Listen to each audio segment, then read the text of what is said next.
তাদের বক্তব্য এবং স্টেটমেন্ট দিচ্ছেন।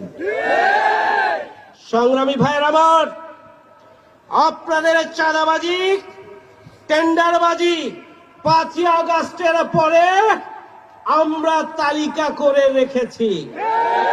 বক্তব্য যদি বন্ধ না করেন তাহলে বাংলাদেশের এক একটা ওয়ার্ডে যে পরিমাণ চাঁদাবাজি করেছেন, যে পরিমাণ টেন্ডারবাজি করছেন, যে পরিমাণ আপনারা সন্ত্রাস এবং লুটপাট করেছেন, যে পরিমাণ দখল আপনারা করেছেন, একটা ওয়ার্ডের দখলদারিত্ব যদি আজকে সোশ্যাল মিডিয়ায় আসে, জনগণ আপনাদেরকে ধিক্কার দিবে। বক্তব্য বন্ধ করুন, বক্তব্য বন্ধ করুন। বাংলাদেশ জামাত ইসলামী চ্যালেঞ্জ করতে পারে। তাদের 2 জন মন্ত্রী ছিল, দুর্নীতি 2 টাকারও করে নাই, তারা চ্যালেঞ্জ ছুড়ে দিয়েছিলেন। এই চ্যালেঞ্জের জবাব কেউ দিতে পারে না। ইসলামী ছাত্র শিবির রগ কাটা তো দূরের কথা, ইসলামী ছাত্র শিবির কারো উপরে আগে হামলা করেছে এমন কোন ঘটনা যদি কেউ দেখাতে পারে, তাহলে মাওলানা মতিউর রহমান নিজামী চ্যালেঞ্জ করে সংসদে বলেছিলেন, যদি এই ধরনের কোন উদাহরণ কেউ পেশ করতে পারে তাহলে আমি শুধুমাত্র সংসদ থেকে পদত্যাগ করব তা নয়, রাজনীতি ছেড়ে দিয়ে জনগণের কাতারে চলে যাব। কিন্তু এই চ্যালেঞ্জ কেউ গ্রহণ করতে পারেননি। সংগ্রামী ভাইয়ের আমার, সুতরাং দুর্নীতি লুটপাটের মধ্যে আকণ্ঠ নিমজ্জিত যারা, প্রতিটি মুহূর্ত যাদের সামগ্রিক কার্যক্রম হচ্ছে লুটপাট, ছিনতাই, চাঁদাবাজি, সন্ত্রাস এবং দুর্নীতির মধ্যে যারা ডুবে আছে, জামাত ইসলামের বিরুদ্ধে তাদের বক্তব্য মানায় না। এটা একটা জাতির সাথে উপহাস ছাড়া আর কিছুই নয়। আপনাদের অনুরোধ করব, আপনারা যে বক্তব্যগুলো দেন, এরপরে দেশ এবং জাতির ইয়াং জেনারেশন আপনাদের সোশ্যাল মিডিয়ায় কিভাবে সমাদর করেন সেগুলো আপনারা একটু কমেন্টসে গিয়ে দেখেন, সেগুলো একটু কমেন্টসে গিয়ে দেখেন, তাহলেই আপনাদের বক্তব্য বিবৃতি বন্ধ হয়ে যাবে।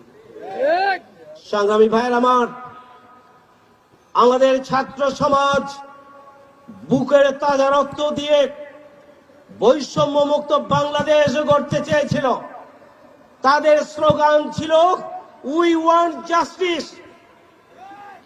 আমরা ন্যায় বিচার চাই, ন্যায় বিচারের বাংলাদেশ, বৈষম্য মুক্ত বাংলাদেশ আমাদের বর্তমান প্রজন্মের স্বপ্ন। সেই স্বপ্ন বাস্তবায়নে যারা চাঁদাবাজ, যারা দুর্নীতিবাজ, যারা সন্ত্রাসী, যারা টেন্ডারবাজি করেন, তাদের আগামী দিনে খাওয়া নাই। এটা উপলব্ধি করেই আপনাদের মাথা এখন ঠিক নাই। দীর্ঘ 17.5 বছরে সবচাইতে বেশি মজলুম যে দলের নাম, তার নাম হচ্ছে বাংলাদেশ জামাত ইসলাম। আমাদের 11 জন শীর্ষ নেতাকে হত্যা করা হয়েছে। আমাদের এটিএম আজহারুল ইসলাম জামাত ইসলামের শীর্ষ নেতা 14.5 বছর জুড়ে কারাগারে রয়েছে। এখন পর্যন্ত তিনি মুক্তি পান নাই। আজকের এই সমাবেশ থেকে এটিএম আজহারুল ইসলাম জামাত ইসলামীর সাবেক ভারপ্রাপ্ত সেক্রেটারি জেনারেলের অবিলম্বে মুক্তির দাবি করছি, না হলে আমরা দুর্বার গণ আন্দোলন গড়ে তুলব। সংগ্রামী ভাইয়ের আমার, প্রধান উপদেষ্টা মামলা নিয়ে প্রধান উপদেষ্টা হয়েছেন। অনেক উপদেষ্টা মামলা নিয়ে উপদেষ্টা হয়ে মামলা থেকে অব্যাহতি নিয়েছেন। আমাদের বিরোধী দলীয় নেত্রী খালেদা জিয়া, তিনিও মামলায় ছিলেন। 5ই আগস্টের পরে তিনি ঘরে ফিরে আসতে পেরেছিলেন। জামাত ইসলামের অন্যতম সহকারী সেক্রেটারি জেনারেল, সাবেক ভারপ্রাপ্ত সেক্রেটারি জেনারেল এটিএম আজহারুল ইসলামকে কোন কারণে এখন পর্যন্ত মুক্তি দেওয়া হলো না, বাংলাদেশের জনগণ তা জানতে চায়।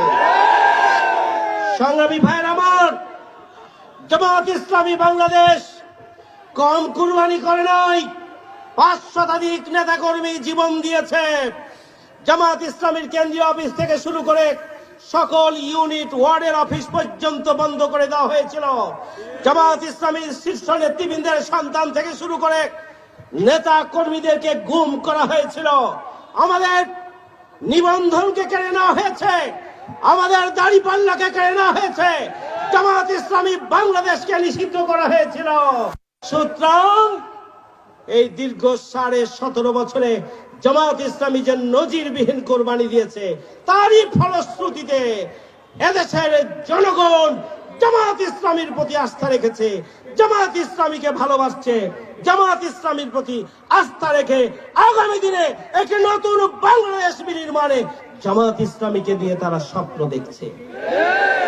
সুতরাং আপনারা মাথা গরম করে যত বলবেন, ততই জনসেন্টিমেন্ট আপনাদের বিরুদ্ধে যাবে।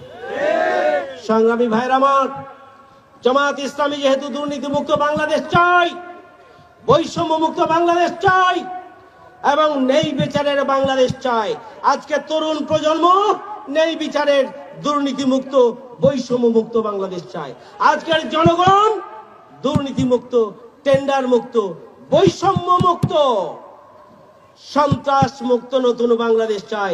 সুতরাং ছাত্রদের স্বপ্ন, জনগণের স্বপ্ন, জামাত ইসলামীর স্বপ্ন এবং কর্মসূচি আজকে একাকার হয়ে গিয়েছে। আর এই জন্যই আমাদের বন্ধুবর রাজনৈতিক দল, তাদের মাথা এত নষ্ট হয়ে গিয়েছে। সংগ্রামী ভাইয়ের আমার, আসুন নতুন বাংলাদেশ বিনির্মাণে জামাত ইসলামী যে কর্মসূচি নিয়ে অগ্রসর হচ্ছে, আগামী দিনের নতুন বাংলাদেশ বিনির্মাণে আমরা সংস্কারকে গুরুত্ব দিচ্ছি।